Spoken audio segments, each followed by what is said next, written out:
and she had a tea out of coffee. I stepped out, had a coffee, sparked a cigarette, and cops go down there to check out cars parking in case, or just general shit. And then he came around and he went, "Michael?"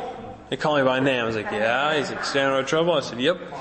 And then that's the last I ever saw of him. But doesn't mean they weren't watching. That was just an obvious marked car. But he came right to us and said, "Michael?" So not, "Hey, are you staying out of trouble?" He called me by name. So clearly they were watching me. Because I guess a person in my situation who injects heroin every day, if he gets arrested, when he gets out, either he's going to tough it out or he's going to go right back to his dealer. I think they wanted me to go back to my dealer. That's why they were following me. Interesting. Does that not make sense at all? Like, if chances are he's going to be going to his dealer, then why not watch him? Right? And how did you feel about that? That he was watching me? Yeah. I couldn't care less. Okay. And Because my mom drives a lot, so you're going to be putting in your work following this car. and did you know this police officer yourself? No. So do you think he had a picture of you, or? I think they just said, "Hey, you got to go check out this guy." Okay. Like when they give their duties of the day, or however police stations do it. Mm-hmm. And did the police ever conduct a bail compliance check on you? Like come and knock on the door? Mm-hmm. No, but I did get a phone call one evening. Okay. At about 11:35. Sergeant so-and-so, we were having trouble verifying your voice, because when you're at home, you have to have a landline, like just a basic phone, like no cordless, no call forwarding. So this machine calls you, "This is for Michael, press 1. And then 5, 4, 2, and then you have to spit it back. Like when I signed up, you have to count 0, 1 to 9. Okay. So when it phones you just have to spit back the numbers that you tell you. Is it to verify your voice? Yeah. Is it a machine? It's a machine, yeah. Okay. How often does this happen? Only on weekends. So I leave work. I go 10 to 4. They give you an hour to get home. So maybe about 5:30ish, they'll start calling. They call, and then maybe 2 more times at night. Sometimes just once. Is it every weekend? Yeah. They call? Every weekend, Saturday and Sunday. Wow. Because that's when I'm effectively in jail. Okay. Right? Oh, is it because you're serving intermittent sentence? I'm supposed to be on weekend jail, but because I'm in the work program, I'm at home.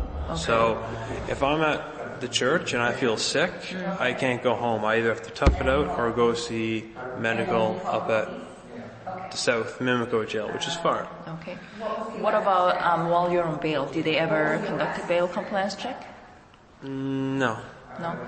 And when you were monitored by the police, or when they came up to you, was it while you're on bail? Yeah. Okay. Yeah. How long after would you say? That they came up? Yeah. Less than 24 hours. Really? As soon as you get released? Yeah. And then I went for coffee. I think it was still the morning. Interesting. And given your experience, what is your opinion of the criminal justice system? I think it's good. It could use some tweaking in various laws. Such as? Drug laws. Like what? The whole drug war. It's a failure. It's a failure. How would you change it, or what do you not like? I would. You might think I'm crazy, but I think the more harmful the drug is, the more legal it should be. Such as heroin. What's your justification for that? Well, it takes money out of criminal enterprises. Adults are going to do what they want to do regardless, so you might as well give them something that is what they want, such as methadone. You can give that. In Portugal, all drugs across the board are legal up to a certain amount, and the sky isn't falling. If heroin is legal tomorrow, how many people do you know would go and start doing it? If they wanted to do it, they would have to. No, but like all your friends. Probably 0, right? Yeah. So, yeah, I think it's just, in Amsterdam, one of their thing was street dealers. I got weed, but I got coke in this hand. So, bring it, because it's not a criminal issue. It's a public health issue, drug use. And if you just look at the data over the years, you think that they make some headway, but drugs become more available and cheaper and more and more. No headway. So I think the more dangerous, the more it should be legal, because there would be standards. What about the police, the way police deals with cases or the arrest experience? Is there anything that you would like to tweak or sustain? I've only been arrested once. Yeah, so this time. So what did you like about it, or what do you think? I like that they treated me, even though it was a horrible thing I did, it was armed robbery with a knife, that they were just there doing their job. They weren't like, "You fucking piece of shit." Like, they could have beat me up if they wanted, you know? And what about the police cell? What about the police cell? Yeah. Was there any condition-wise that you would like to discuss, like whatever? Well, in Food. 41 Division, you're laying on metal. I was bruised wherever touched. Like, I was bruised on my hip, on my shoulder. At least put something down. What do you mean metal? It's just a metal. Like a bed? Yeah, it's just metal. Pure metal. No cushion, nothing. I'm not asking for like memory foam mattress. Anything other than metal. And one thing, I know they give you clothing in jail, but a long sleeve t-shirt would make life so much more comfortable. You know, because you get cold. You can't pull down a t-shirt. If you get hot, roll it up. You know, it's like my mom goes out, say, take a jacket. Why?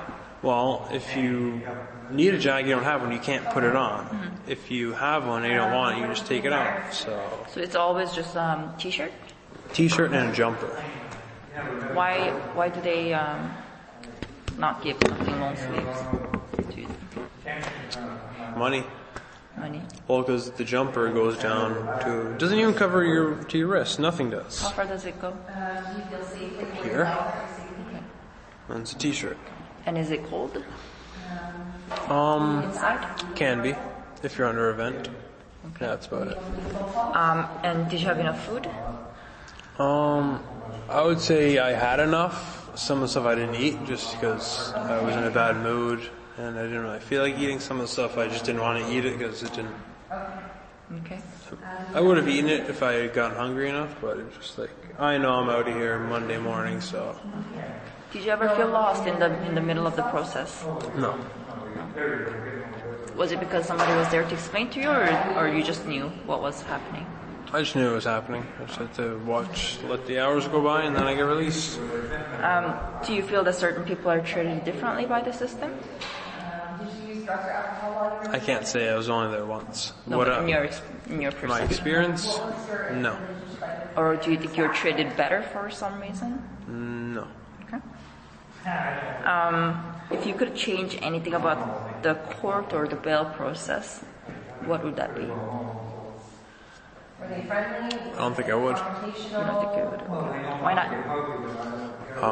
Well, I haven't. To answer your question, I would have to think a lot. I can't just spit off an answer like that. There's so many ins and outs and different facets. For me to give an honest answer, I couldn't just do it at the drop of a hat. Okay. Who, if anyone, do you feel helped or assisted you through the process?